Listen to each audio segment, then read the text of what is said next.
მოდის ბატონი მერაბიშვილი ხა და მოეწონა და გადავასვა ხელი და ეცინება ერთ მანქანასაც მეორესაც ну დაიწყო ზიება მე დავკავშირდი ბატონი ჯონდის ავიგე რომ ეს მეუღლესთვის უნდა და თოდუას კოდუას კიდე ნანუკასთვის ბატონი ჯუმბერ ესე იგი თქვენ ეს ბარკალაიას რა ერქვა ხო არ გახსოვთ ვინმე გელა ბარკალაია ბატონმა ჯონდიმ გვითხრა სახელი რომელიც ავტოსადგომის მფლობელი იყო ეს ავტოსადგომი კერძო იყო კი კერძო ავტოსადგომის მფლობელი რომელიც რასაც თქვენ გვიყვებით ვარაუდი შეიძლება გამოვთქვათ რომ იყო შეკრული მაშინდელ ვიღაცასთან თუ საიდან დაუკავშირდა ბარკალაია კოდუას და მერაბიშვილი არა კოდუას და არის იქ დადიოდნენ შეიძლება ინფორმატორი ყავდათ რომ ავტოსადგომზე გამოჩნდა მანქანა თუ რა მოხდა ისა რომ აი მაგას ვერ გეტყვით რაც არ ვიცით იმაზე ვთქვათ რომ არ ვიცით ფაქტია რომ თქვენ ბატონი გელაბარები იყვენ ირეოდენ და ჩოჩქოლი ატყდა რა მანქანები იყო ეს რა მარკის მანქანა Toyota Harrier იაპონური მანქანა ორივე კი Toyota ორივეზე ატყდა ჩოჩქოლი გადაგაყვანინეს ერთი ავტოსადგომიდან მეორეზე ბატონი გელაბარკალაიას არა შემინებით გადაბაკალაი მითხრა და ბანანი მეყენა ერთი პიკაპი იყო კიდე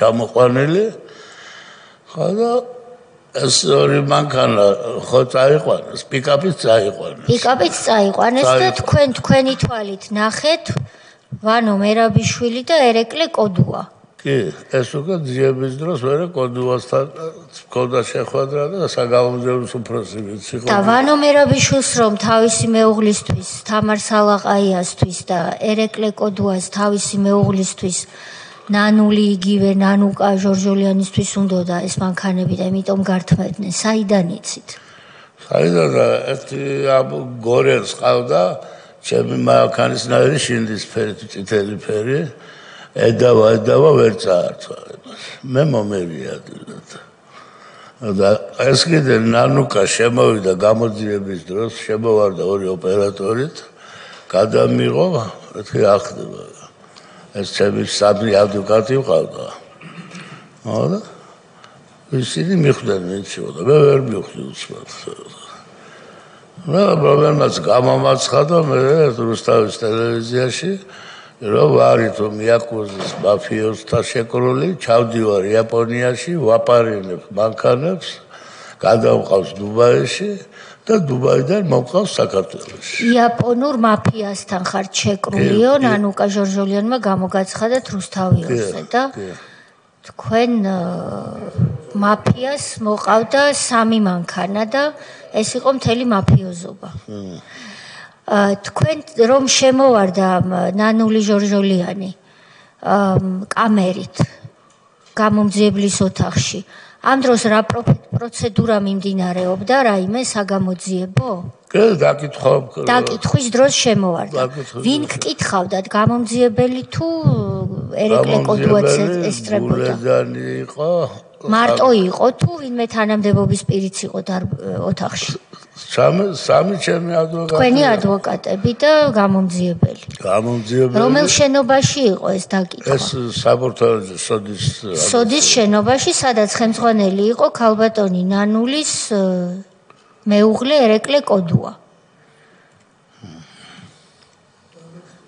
გასაგებია გამოგაცხადეს იაპონურ მაფიასთან შეკრულად შემდეგ რით დამთავრდა ეს დაკითხვა და გამოძიება? კიდე ერთი რამ მოხდა დამატებით მე ეს მანქანა ვადა გადიოდა და გავაბაჟე.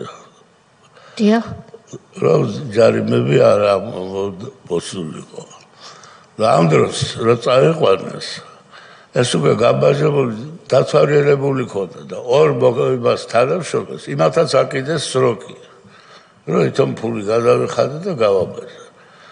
რომელიც მე ავუხსენე როგორც მოხდა და რანაირადაც მოხდა გამბაჟება. არასწორად მოხდა განბაჟებაო და არასწორად ისინი დაიჭირეს და მე ჩემთან რომ დაიწყოს მართებაზე ლაპარაკი მე სანამ წამოიყვანით 20 დღეს გამბაჟებული მქონდა. დიახ. ფული ჩარიცხული მქონდა უკვე სალაროში. რატო გააკეთებ? იმიტომ გავაკეთე რომ ჯარიმები იყო მას ძალიან. რატომ იჩქარე განბაჟებაო ეს გისაყვეტურეს? იმიტომ ძიებაში გვაქვს.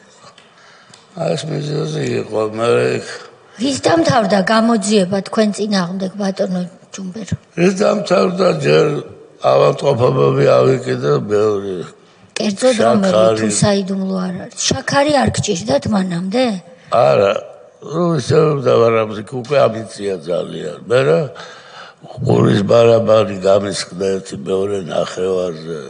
გულიში სტენდირება ჩამიდგეს 4. დამაინვალიდეს რა თითქოს რა უკვე ფიზიკურად. ნერვიულობისგან. ნერვიულობისგან საპატიმროში იყავით? ბატონო. საპატიმროში ხომ არ მოგახვედრეს? არა, საპატიმროში როგორ ხა ვიჯექი ერთი წელი. იჯექით. ერთი წელი იჯექით. ერთი წელი. ამ მანქანების გამო რომ ნანული ჟორჟოლიანს და თაკო სალაყაიას ყოლოდათ თქვენი მანქანები იჯექით ციხეში, ამას გვიხსნით? ეხ